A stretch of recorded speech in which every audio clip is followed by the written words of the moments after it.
फिन खेबसेबाव आंनि अननाय आरो गोरबोनिफ्राय खुलुमनायखौ आं बावहरबाय। गमामायैनो जोंनि हालामाव जोलुरखौ लानानै जि मोनसे सांग्रांथि, बे सांग्रांथिखौ जों गासैबो गोसो होनानै आगोलनि दिनफ्रावबो लांनांगोन। जों मिथिखागौ जोलुरजों जोंनि स्पेसियेलि जोंनि बर' हारिया थैयाव थाखानाय मोनसे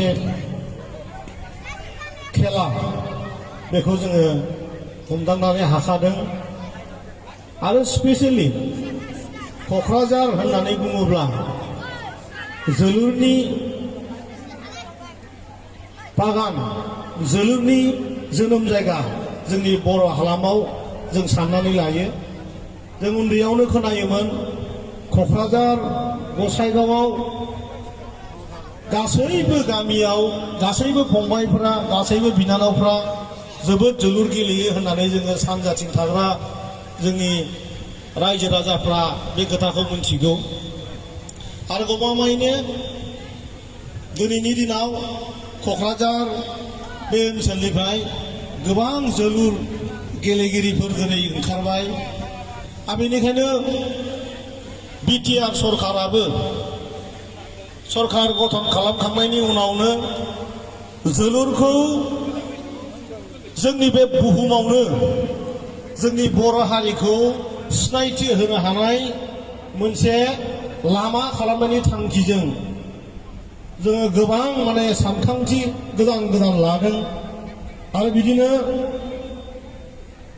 थांनाय बोसोराव जोङो ISPL लीग जों खेलाखौ बेवहाय फाथिनो हादों, क'क्राझाराव, चिराङाव, बाक्सायाव, उदालगुरियाव।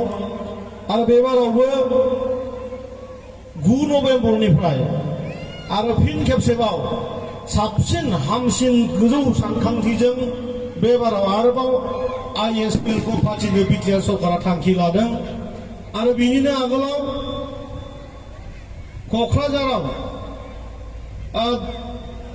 6 आगस्तनिफ्राय दुरान काप, जेरावनोखि गोबां माने जोंनि भारताव गोरों गोरों गेलेंथि गोनां जिफोर स्टेटफोर दङ, बिथांमोना बेवहाय बाहागो लागोन।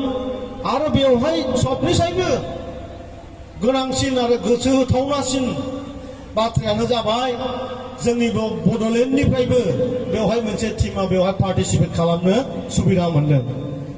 आरो बे सुबिदाखौ जोंनो ओरैनो होआखै। जोंनि जि गोरोंथि, जोंनाव थैयाव थाखानाय जोंनि जि गेलेमु, बेवहाय भारतनि जि फुटबल एसोसिएशननि आफादगिरि बे बिथाङा सिनायनो हादों। आरो बेनिखायनो जोंनि हालामाव बे खेलाखौ फाथिनायजों लोगोसेनो जोंनि प्लेयारफोरखौबो जाहाथे भारत बर्षआवनो सिनायजोबनो हायो, बेनि मोनसे सुबिदा जोंनो होदों। दा आङो बिटिआर सरकारनि जानानै गोबां जोङो सिन्था सरसानि गेजेरजों आरो मोनसे खोथा जों बे बाराव आरोबाव मोनसे पदक्षेप लाबावदों। बेनो जाहैबाय बिटिआरनि बे मोनबा डिस्ट्रिक्टनिफ्राय 10 जोलुर बादायलायग्रा गथ'फोर, जायनिखि 14 बोसोर 15 बोसोरनि गाहायनि गथ'फोर, बिथांमोनखौ जोङो ब्राजिलाव फोरोंहरनायनि मोनसे थांखिजों आरो गोदान मोनसे केबिनेटआव डिसिसन लानाय जादों। दा आं सानो जे फैगौ समफ्राव मालायफ्रा जे रोखोमनि बुंदों जे बुहुम बिखायावनो बड'लेण्डआ फुटबलनि मोनसे प्लेग्राउन्ड जानो समायदों, बेवहाय बे पटेनसियेलिया दङ, बेवहाय बे बोलोआ दङ, बेवहाय थानाय जोंनि सेंग्राफोर, जोंनि बिनानावफोर, बेवहाय बे रोखोमनि मोनसे थासारि पृथिबीनि जायगायावनो बांसिन मुंदांखा जानो हानाय थासारि दङ। बेखौहाय भारत सरकार, आसाम सरकार आरो बिटिआर सरकारा फैगौ समाव मावफुंनायनि थांखि लादों। दा जायखियानो जादों रामफल मिल हिसाबै आं दिनै फार्स्ट टाइम आंनि जिउआव बे जायगायाव फैदों। आं जोबोद गोजोननाय मोनदों। मोजां थासारि, मोजां मोनसे समाज बेवहाय आं नुनो मोनदों।